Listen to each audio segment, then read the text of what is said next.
ताकि भारत को लूटा जा सके, और लूटने के लिए भारत के मन को तैयार किया जा सके और मानसिक रूप से भारतीय लोगों की तैयारी हो, तो शारीरिक तैयारी तो हो ही जाती है। कहा यह जाता है, गोस्वामी तुलसीदास जी ने एक बड़ी ऊंची बात कही है, मन के हारे हार है, मन के जीते जीत। अगर मन से कोई व्यक्ति हारता है तो आसानी से गुलाम बनता है, और मन से नहीं हारता तो शरीर से आप उसको कितनी भी प्रताड़ना दो, वो गुलाम तो नहीं बनेगा, मर जाएगा, खप जाएगा, लेकिन गुलाम नहीं बनेगा किसी का। अंग्रेजों को ये मालूम था कि भारतवासी गुलाम नहीं बनेंगे आसानी से, क्योंकि मैकॉले अंग्रेजों की संसद में 2 फरवरी 1835 को यही भाषण दे रहा है। वो कह रहा है कि मैं संपूर्ण भारत में घूमा, मैंने किसी को भिखारी नहीं देखा, किसी को चोर नहीं देखा, कोई गरीब नहीं है, कोई बेरोजगार नहीं है, शिक्षा में भारत बहुत ऊंचा है, सभ्यता और संस्कृति में भारत बहुत ऊंचा है, और अंत में कहता है हम भारत को गुलाम नहीं बना सकते तब तक जब तक कि भारतवासियों की रीढ़ की हड्डी जो उनकी संस्कृति है और जो उनकी शिक्षा व्यवस्था है, इसको जब तक हम नहीं तोड़ेंगे भारत गुलाम नहीं बनेगा। तो संस्कृति को तोड़ना, शिक्षा को तोड़ना, सभ्यता को तोड़ना, ये सब जुड़ा हुआ है मन के तोड़ने से। तो हमारा मन गुलाम बने, हमारा मन टूटे, इसके लिए अंग्रेजों ने ये सारे प्रयास किए, और उन प्रयासों में वो कामयाब हुए और भारत को 250 साल गुलाम बना के रख लिया। अब जैसे ही आजादी आई 15 अगस्त 1947 को, तो हमें वो करना चाहिए था जो मैकॉले के किए का बिल्कुल उल्टा था। मैकॉले ने भारतीय शिक्षा व्यवस्था का नाश किया। 7,32,000 गुरुकुल जो इस देश में चला करते थे, संस्कृत भाषा के आधार पर शिक्षण दिया करते थे। 97% हमारे देश में साक्षरता हुआ करती थी उन गुरुकुलों की मदद से। इंजीनियरिंग पढ़ाई जाती थी, मेडिकल पढ़ाया जाता था, मैनेजमेंट पढ़ाया जाता था, धातु शास्त्र पढ़ाया जाता था, चिकित्सा शास्त्र होता था, सर्जरी पढ़ाई जाती थी। ऐसे 18 उच्च शिक्षा के विषय हुआ करते थे। इन सब विषयों में पारंगत देश भारत को मैकॉले के एक कानून ने खत्म कर दिया, जिसका नाम था इंडियन एजुकेशन एक्ट। उस कानून के आधार पर संस्कृत को उन्होंने प्रतिबंध लगा दिया, और संस्कृत के आधार पर पढ़ाने वाले गुरुकुलों को प्रतिबंध लगा दिया। गुरुकुलों के आचार्यों को जिंदा जला दिया, उनके घरों में उनके घरों के साथ जला दिया, हाथ पैर उनके काटे, उंगलियां काटी, भयंकर अत्याचार करके गुरुकुल बंद किए गए। आजादी के बाद क्या होना चाहिए था? जो कुछ मैकॉले ने किया उसका उल्टा करना चाहिए था भारत सरकार को। अंग्रेजी खत्म होनी चाहिए थी, अंग्रेजों के बनाए गए कॉन्वेंट स्कूल और पब्लिक स्कूल बंद होने चाहिए थे, और जो गुरुकुल कभी चला करते थे इस देश में, जिनके आधार पर 97% साक्षरता थी पूरे देश में, उनको पुनर्जीवित करना चाहिए था। लेकिन भारत सरकार ने ऐसा कुछ नहीं किया, ना अंग्रेजी को खत्म किया, न कॉन्वेंट स्कूल बंद किए, न पब्लिक स्कूल बंद किए, ना वो झूठा इतिहास सरकार ने बदला। मुझे तो बहुत दुख होता है ये कहते हुए कि भारत के इतिहास की पुस्तकों में महाराजा रणजीत सिंह को डाकू कहा गया। भारत के इतिहास की पुस्तकों में अमर शहीद भगत सिंह को आतंकवादी कहा गया। भारत की इतिहास की पुस्तकों में अमर शहीद चंद्रशेखर आजाद को आतंकवादी कहा गया। भारत की पुस्तक में अमर शहीद अशफाक उल्लाह बटुकेश्वर दत्त को आतंकवादी कहा गया। पंडित राम प्रसाद बिस्मिल को आतंकवादी बताया गया। अंग्रेजों के लिए ये सब क्रांतिकारी नहीं थे, अंग्रेजों के लिए तो ये आतंकवादी थे, लेकिन भारत के लोगों के लिए तो ये क्रांति मूर्ति थे, क्रांतिकारी थे, वीर पुरुष थे, साहसी पुरुष थे, जिन्होंने हमारी आजादी का रास्ता हमको दिखाया।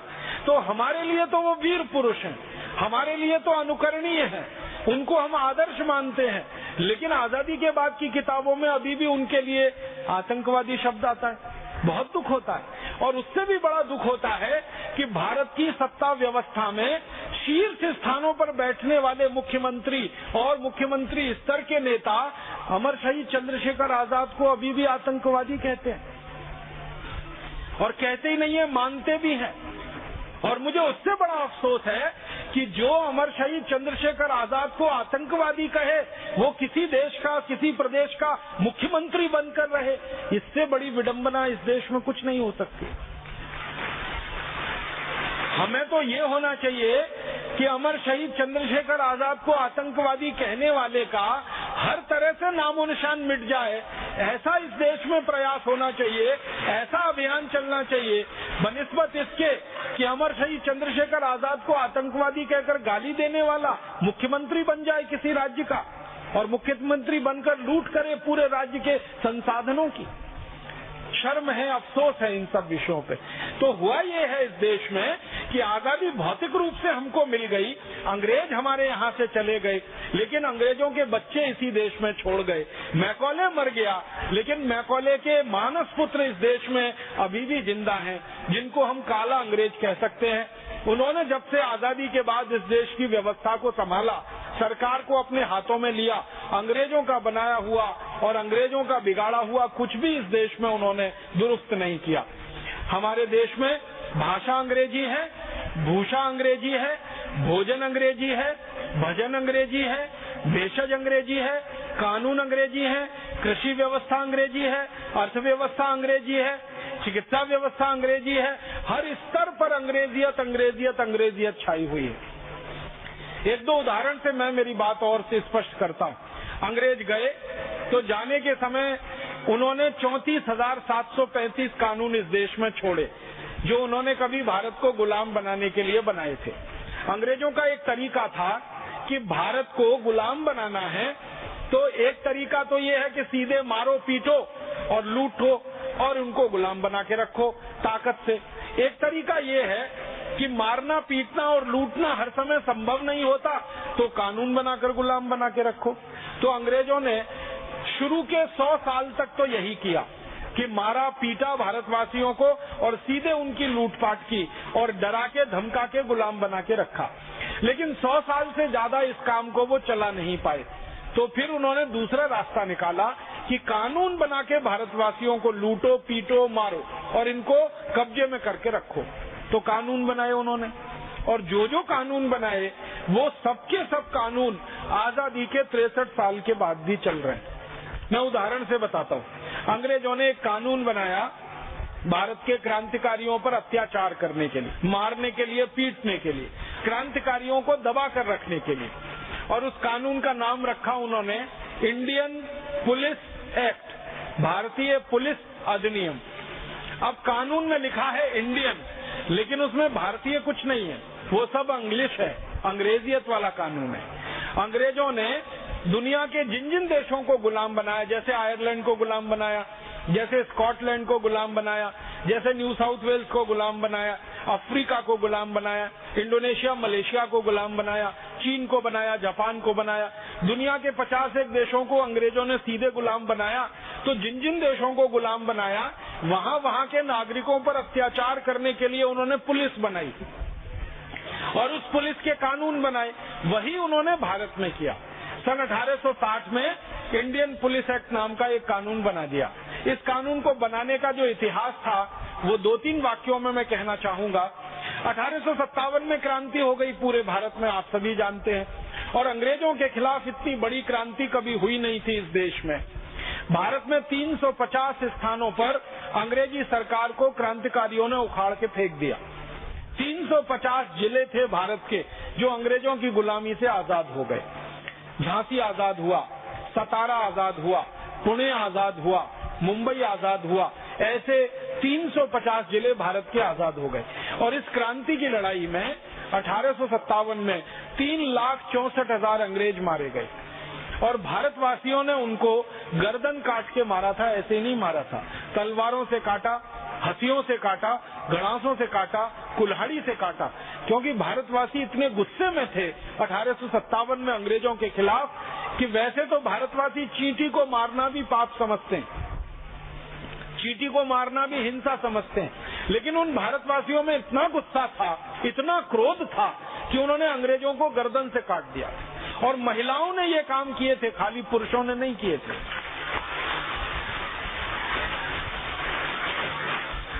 कुंवर सिंह जी की कहानी तो आप सभी जानते हैं। अंग्रेजों के खिलाफ जो मोर्चा उन्होंने संभाला था पटना में, आरा में, जब तक कुंवर सिंह जिंदा थे अंग्रेजों की सेना के पांव नहीं पड़े पूरे पटना और आरा के इलाके में। अपनी फौज की ताकत से वो लड़ते रहे थे और वो 1857 के हमारे देश के अमर शहीदों में उनकी गिनती होती है। और उनकी फौज में, उनकी सेना में सबसे हैरान करने वाली बात ये थी कि जितने पुरुष थे उतनी महिलाएं थी उनकी सेना में। महिला और पुरुषों की संख्या बराबर थी और महिलाएं भी उतनी दक्ष थी कि जो बंदूक से गोलियां चलाती थी अंग्रेजों के ऊपर। ऐसे बहादुर लोग इस देश की 1857 की लड़ाई में 7,32,000 थे, एक दो नहीं थे। भारत में उत्तर में जाओ, दक्षिण में जाओ, पूरब में जाओ, पश्चिम में जाओ, हर जगह ये लड़ाई चल रही थी। नाना साहब पेशवा ने लड़ाई शुरू जरूर की थी, लेकिन नाना साहब पेशवा की लड़ाई 7,32,000 क्रांतिकारियों की लड़ाई बन गई थी और पूरे भारत में 3,64,000 अंग्रेजों को क्रांतिकारियों ने मार डाला था, खत्म कर दिया था। अंग्रेजों की सरकार खत्म हो गई थी। तब अंग्रेजों की संसद में इस बात पर चर्चा हुई कि आगे भारत को फिर से गुलाम बनाना हो तो क्या करना चाहिए। तो भारतवासियों में अंग्रेजों के खिलाफ बगावत पैदा ना हो, इसके लिए पुलिस व्यवस्था करनी चाहिए, पुलिस बनानी चाहिए, ताकि ये पुलिस अंग्रेजों की तरफ से भारतवासियों को दबाकर रख सके और इनके ऊपर जरूरत से अत्याचार कर सके। 1860 के पहले इस देश में अंग्रेजों की पुलिस नहीं थी, अंग्रेजों की सेना थी, उनकी मिलिट्री थी। 1860 के बाद उन्होंने सेना के साथ पुलिस की भी स्थापना कर ली और इसके लिए पुलिस एक्ट बना और इसमें अंग्रेजों ने कानून बना दिया कि जो भी पुलिस अधिकारी होगा वो भारतवासियों पर कितना भी अत्याचार कर सकेगा, लाठियों से मारेगा, लाठियों से पीटेगा और अगर कोई भारतवासी उसमें मर भी जाए तो अंग्रेज अधिकारी को कोई दोष नहीं लगेगा, उसको कोई दंड नहीं होगा। ऐसी व्यवस्था की थी। इसको अंग्रेजी भाषा में कहा जाता है right to offence. Right to offence माने अंग्रेज अधिकारी किसी भी भारतवासी को मारे, पीटे और उसका सिर भी फोड़ दे और उसमें हत्या भी कर दे उसकी, तो अंग्रेज अधिकारी को दोष ना लगे। ऐसा नियम राइट टू ऑफेंस। और भारतवासियों को कोई भी मारपीट अगर हो रही है तो उससे अपना बचाव करने का मौका ना मिले, ये राइट टू ऑफेंस। अगर अंग्रेज अधिकारी लाठियों से पीट रहा है, आपने उसकी लाठी पकड़ने की कोशिश की तो आपके खिलाफ मुकदमा बनेगा, अंग्रेज के खिलाफ नहीं बनेगा। ऐसी व्यवस्था उन्होंने की इंडियन पुलिस एक्ट में। इस कानून को 1860 में लागू किया गया और इसी कानून की ताकत से भारत के क्रांतिकारियों पर भयंकर अत्याचार किए गए। एक उदाहरण तो मैं जरूर दूंगा आपको। हमारे देश के एक महान क्रांतिकारी थे लाला लाजपत राय। उत्तर भारत के सबसे बड़े क्रांतिकारियों में उनकी गिनती हुआ करती थी। उस समय लाहौर भारत का अंग था, पाकिस्तान का बंटवारा हुआ नहीं था, तो लाहौर में लाला लाजपत राय अपने क्रांतिवीरता का काम किया करते थे। अंग्रेजों ने एक कानून बनाने के लिए कमीशन नियुक्त किया था, उसका नाम था साइमन कमीशन। वो भारत आया था और भेजा गया था उसको कि कुछ और कठोर कानून भारत में बनाकर लागू किए जाएं। तो साइमन कमीशन का विरोध करने के लिए लाला जी ने एक जुलूस निकाला था, निहत्थे लोगों का जुलूस था, शांति प्रिय जुलूस था। उस जुलूस पर अंग्रेजों की पुलिस की तरफ से लाठियां बरसाई गईं और अंग्रेजों की पुलिस ने जुलूस पर जब लाठियां बरसाई तो एक अंग्रेज अधिकारी हुआ करता था, उसका नाम था सैंडर्स। सैंडर्स ने जानबूझकर लाला लाजपत राय के सिर में लाठियां मारी। एक लाठी मारी, दो मारी, तीन मारी, 4, 5, 6, 10, 11, 12, 14 लाठियां मारी। परिणाम क्या हुआ? लाला जी के सिर से खून ही खून निकलने लगा। तुरंत उनको हॉस्पिटल ले गए, लेकिन हॉस्पिटल में उनकी मृत्यु हो गई। लाला जी के सिर पर लाठियां मारकर जिस अंग्रेज ने उनकी हत्या की उसका नाम था सैंडर्स। उस अंग्रेज अधिकारी को सजा मिलनी चाहिए, इसके लिए भारत के एक दूसरे क्रांतिकारी शहीद आजम भगत सिंह ने पुलिस में दरखास्त की, अपील की। उनकी दरखास्त पर पुलिस ने एक्शन लिया।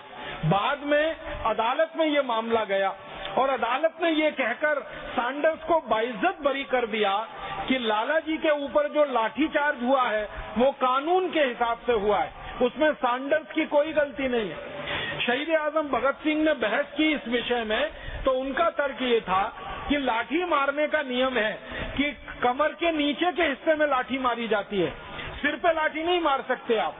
लेकिन लाला जी के सिर पे लाठी मारी गई। शहीद आजम भगत सिंह के इस तर्क को अंग्रेजों ने माना नहीं और अंत में फैसला ये हुआ कि इंडियन पुलिस एक्ट कानून के हिसाब से सैंडर्स को ये अधिकार था कि वो लाला जी को लाठियों से पीटे। अब लाला जी की इसमें मृत्यु हो गई तो हम कुछ नहीं कर सकते, सिर्फ अफसोस व्यक्त कर सकते। तो सैंडर्स बाइज्जत बरी हो गया। तो भगत सिंह को गुस्सा आया और भगत सिंह ने ये संकल्प लिया कि लाला जी की हत्यारे सैंडर्स को अंग्रेजों की प्रशासन ने, अंग्रेजी न्याय व्यवस्था ने दंड नहीं दिया है। मैं संकल्प करता हूं कि सैंडर्स को मैं दंड दूंगा और इसको वहां पहुंचाऊंगा जहां इसने लाला जी को पहुंचा।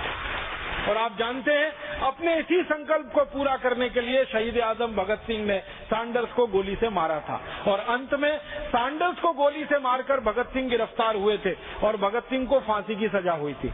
जब भगत सिंह को फांसी की सजा हुई, उसके काफी दिन पहले वो लाहौर की जेल में बंद हुए थे और उनसे बहुत लोग मिलने जाते थे। अमृतसर के एक पत्रकार महोदय उनसे कभी मिलने गए। भगत सिंह को पूछा कि आपके दिल की इच्छा क्या है? भगत सिंह ने कहा कि मैं तो फांसी चढ़ रहा हूं, देश के लिए शहीद हो रहा हूं, लेकिन मेरे जाने के बाद मैं भारत के नौजवानों से एक ही अपील करना चाहता हूं, वो ये कि जिस अंग्रेजी कानून के चलते लाला लाजपत राय की हत्या की गई थी, उस इंडियन पुलिस एक्ट कानून को भारत के नागरिक और नौजवान आजादी की लड़ाई के समाप्त होने से पहले खत्म करा देंगे। ये मेरे दिल की इच्छा है, ये मेरी भावना है। जिस इंडियन पुलिस एक्ट के कारण शहीद आजम भगत सिंह को फांसी हुई, जिस इंडियन पुलिस एक्ट के कारण हमारे देश के अमर क्रांतिकारी लाला लाजपत राय जी की हत्या की गई, दुर्भाग्य हम सबका ये है कि वो इंडियन पुलिस एक्ट का कानून अभी आजादी मिलने के 63 साल के बाद भी इस देश में चल रहा है, वैसे का वैसा ही चल रहा है। जिस तरह से अंग्रेज पुलिस भारतवासियों पर लाठियों से वार करती थी, उसी तरह से आज की पुलिस भारतवासियों पर लाठियों से वार करती है। आपने अक्सर टीवी में समाचार सुना होगा, कई बार अखबारों में पढ़ा होगा, पुलिस ने लाठी चार्ज किया। ऐसे ही लाठी चार्ज होता है जैसे अंग्रेजों के जमाने में होता। कभी किसानों के ऊपर होता है, कभी मजदूरों के ऊपर होता है, कभी कारीगरों के ऊपर होता है। कभी कभी तो अफसोस है इस बात का कि अंधे लोगों पर पुलिस का लाठी चार्ज होता है, लूले लंगड़े लोगों पर पुलिस का लाठी चार्ज होता है, शरीर से विकलांग लोगों के ऊपर पुलिस का लाठी चार्ज होता है। कई बार मैंने टेलीविजन पर मेरी आंखों से देखा है कि किसान पानी के लिए कोई अपना जुलूस कर रहे हैं, धरना कर रहे हैं, प्रदर्शन कर रहे हैं। पानी मांगने वाले किसानों के ऊपर गोलियां चलाई जाती हैं और किसान उसमें मारे जाते हैं। अपनी जमीन को बचाने वाले किसानों के ऊपर गोलियां चलाई जाती हैं, किसान उसमें मारे जाते हैं। पीने का पानी मांगना कोई जुर्म है क्या? अपने खेतों के लिए पानी की व्यवस्था की मांग करना कोई जुर्म है क्या? कोई अपराध है क्या? जिसके लिए पुलिस इतनी बड़ी सजा देती है कि किसानों को गोलियों से मार देती है, लाठियां मार मार के उनको लूलुहान कर देती है। अभी थोड़े दिन पहले हमने देखा दिल्ली में गन्ने का भाव किसानों को उचित मिलना चाहिए, क्योंकि चीनी का भाव बहुत बढ़ गया है, तो गन्ने का भाव बढ़ना चाहिए।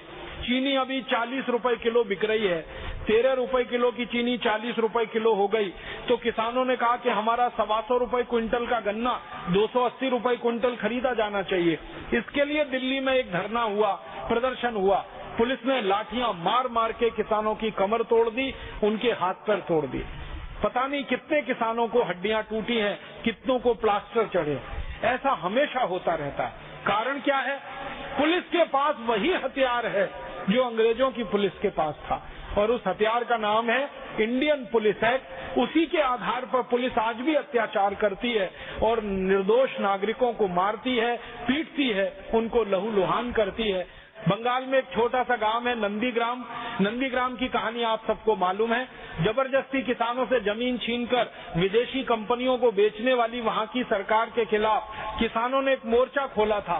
बंगाल की पुलिस ने इतनी गोलियां चलाई थी कि 20 किसान नंदीग्राम में एक दिन में मार डाले उन्हें। और जिन किसानों की पत्नियों, बहनों और बेटियों ने उस आंदोलन में भाग लिया अपनी जमीन बचाने के लिए, बंगाल की पुलिस ने उनके ऊपर इतनी बर्बरता ढाई कि माताओं, बहनों, बेटियों से बलात्कार किए उन्होंने। नंदीग्राम की रिपोर्ट सारे देश को शर्म से डुबो देने के लिए काफी है। हमारे देश में आजादी के 63 साल के बाद भी हमारी पुलिस वैसे ही अत्याचार करे माँ, बहन, बेटियों पर जैसे कभी अंग्रेजों की पुलिस किया करती थी। तो हम कैसे कहें कि हमारा देश स्वतंत्र हो गया है? कैसे कहें कि हम स्वाधीन हो गए? मुझे तो बहुत दिल में इस बात के लिए क्रोध आता है कि शहीद आजम भगत सिंह को हम कौन सी श्रद्धांजलि अर्पित करें। लाला लाजपत राय को हम कौन से श्रद्धा सुमन अर्पित करें? उनको हम ये कहें कि लाला लाजपत राय जी, आपकी हत्या जिस अंग्रेजी कानून के चलते हुई थी, आजादी के 63 साल के बाद भी उस कानून को हम बदल नहीं पाए। शहीद आजम भगत सिंह को हम ये कहें कि जिस कानून के चलते आपने फांसी का फंदा चूमा था, अपनी पूरी भरी जवानी को देश पर लुटा दिया था, उस अंग्रेजी कानून के खिलाफ अभी तक हम कोई सफल लड़ाई नहीं लड़ पाए, उस अंग्रेजी कानून को हम खत्म नहीं करा पाए, समाप्त नहीं करा पाए। ये बहुत क्षोभजनक है, बहुत ज्यादा दुख देने वाला है, क्रोध पैदा करने वाला। ये एक उदाहरण नहीं है, ऐसे 20 उदाहरण है। एक और उदाहरण देना चाहता हूँ। एक अंग्रेज अधिकारी इस देश में आया, उसका नाम था डलहौजी। उसने किसानों से जमीन छीनने के लिए एक कानून बनवाया। उस कानून का नाम है लैंड एक्विजिशन एक्ट। उस कानून में ये व्यवस्था की गई कि किसानों की सारी जमीनें छीनकर अंग्रेजी ईस्ट इंडिया कंपनी को दे दी जाए और अंग्रेज सरकार को दे दी जाए। डलहौजी ने एक एक दिन में 21-21 हजार किसानों से जमीनें छीनी। लैंड एक्विजिशन एक्ट अंग्रेजों की संसद में पारित हुआ, भारत में उसको लागू करा दिया गया। उस कानून में व्यवस्था क्या थी कि जिस जमीन पर अंग्रेजों की सरकार एक नोटिस लगा देगी, उसी दिन से वो जमीन अंग्रेजों की हो जाएगी। कोई किसान हजारों साल से जिस जमीन पर अपना घर बनाकर रह रहा है, हजारों साल से उसके पुरखे और वो उस जमीन पर हल जोत रहे हैं, लेकिन अंग्रेजी सरकार का कानून ये कहता है कि कल अगर उस पर नोटिस लग जाए सरकार का, तो जमीन तुरंत वो किसान को छोड़ देनी पड़ेगी और सरकार को दे देनी पड़ेगी। तो इस कानून के आधार पर जमीनें छीनना शुरू किया और 10 करोड़ किसानों को डलहौजी और अंग्रेजों की सरकार ने भूमिहीन बना दिया। लाखों करोड़ों एकड़ जमीन उनसे छीन ली।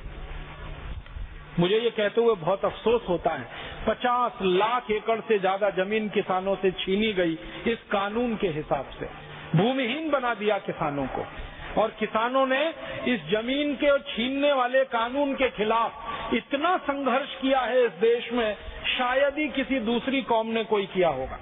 सबसे बड़े संघर्षों में एक संघर्ष रहा किसानों के जमीन को बचाने का संघर्ष, जो डलहौजी के जमाने से 1848 से चल रहा है और आज तक इस देश में चलता ही आ रहा है। मुझे दुख है ये कहते हुए, डलहौजी ने जिस कानून के आधार पर किसानों से जमीनें छीनी थी, वो लैंड एक्विजिशन का कानून डलहौजी के मरने के बाद, अंग्रेजी सरकार के चले जाने के 63 साल के बाद भी वैसे का वैसा ही चल रहा है और आज भी किसानों की जमीनें उस कानून के आधार पर छीनी जा रही हैं और किसानों को भूमिहीन बनाया जा रहा है। आप जानते हैं, कभी भी सरकार का नोटिस आता है और गांव का गांव खाली करा दिया जाता है और गांव वालों को कहा जाता है तुम कहीं और चले जाओ, तुम कहीं और बस जाओ, ये जमीन सरकार को चाहिए क्योंकि इस जमीन पर शराब का कारखाना लगाना है। ये जमीन सरकार को चाहिए क्योंकि विदेशी कंपनियों को यहाँ कोई कारखाना लगाना है। ये जमीन सरकार को चाहिए क्योंकि भारत के बाहर के आए हुए कोई पूंजी निवेशक लोगों को ये जमीन की जरूरत है। किसानों से जमीनें छीनी जाती हैं। आप सभी आजकल सुनते हैं ना, सरकार ने एक योजना बना रखी है, स्पेशल इकोनॉमिक जोन, स्टेज बनाना है।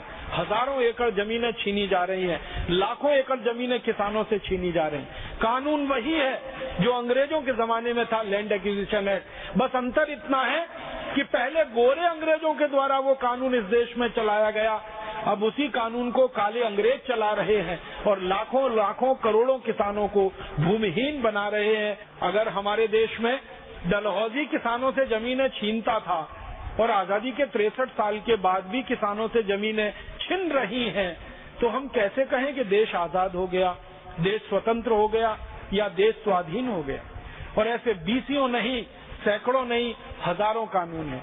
अंग्रेजों का एक कानून है इंडियन इनकम टैक्स एक्ट, जो उन्होंने लगाया इस देश के नागरिकों पर कि ज्यादा से ज्यादा पैसा छीनो। जब 1857 में क्रांति हुई थी ना, उस समय अंग्रेजों की संसद में एक बार बहस हुई कि भारत में ये क्रांति सफल कैसे हुई। तो उसमें एक कारण बताया गया कि भारतवासियों ने क्रांतिकारियों को पैसे का दान बहुत दिया, उसके कारण ये क्रांति सफल हुई। तो अंग्रेजों ने पता लगाया कि भारत के क्रांतिकारियों को कितना दान मिला।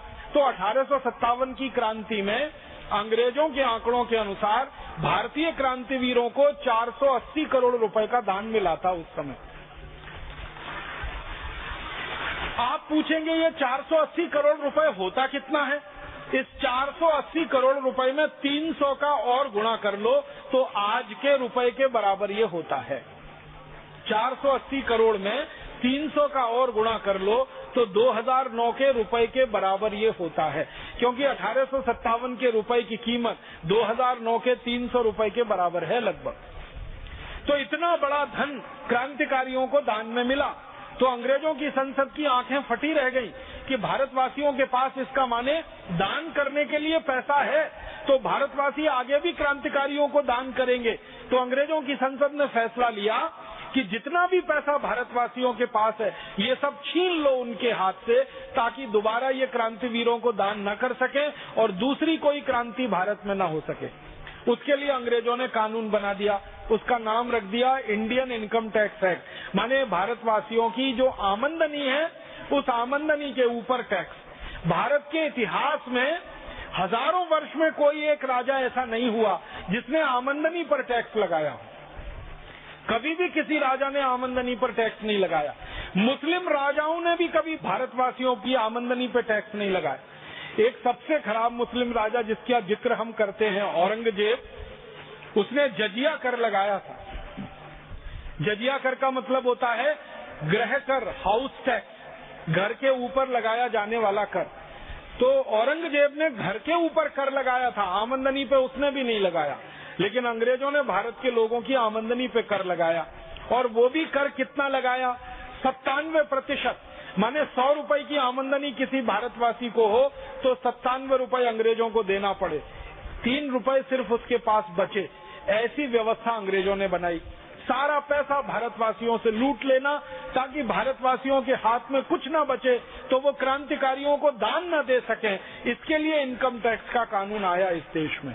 अब मुझे बहुत दुख है ये कहते हुए कि अंग्रेजों ने जो लूटने का कानून बनाया था वो कानून आजादी के 63 साल के बाद भी चल रहा है, इंडियन इनकम टैक्स के नाम से ही चल रहा है, और आज भी भारतवासियों से धन लूटा जा रहा है। बस अंतर इतना है, पहले गोरे अंग्रेजों ने लूटा था और उस धन को ले जाके लंदन में जमा किया था। अब काले अंग्रेज उस कानून के आधार पर धन लूट रहे हैं और स्विट्जरलैंड में ले जाकर उस धन को जमा कर रहे हैं। व्यवस्था वही की वही चल रही है, कानून वही का वही चल रहा है। अंग्रेजों ने सेंट्रल एक्साइज एक्ट बनाया। कोई भी भारतवासी किसी वस्तु का उत्पादन करे तो उस पर 350% एक्साइज ड्यूटी। अंग्रेजों ने सेल्स टैक्स लगाया, अंग्रेजों ने रोड टैक्स लगाया, टोल टैक्स लगाया, म्युनिसिपल कॉरपोरेशन का टैक्स लगाया, और ऐसे 23 तरह के टैक्स कानून लगाकर इस देश के नागरिकों को जमकर लूटा लगभग 190 वर्षों तक।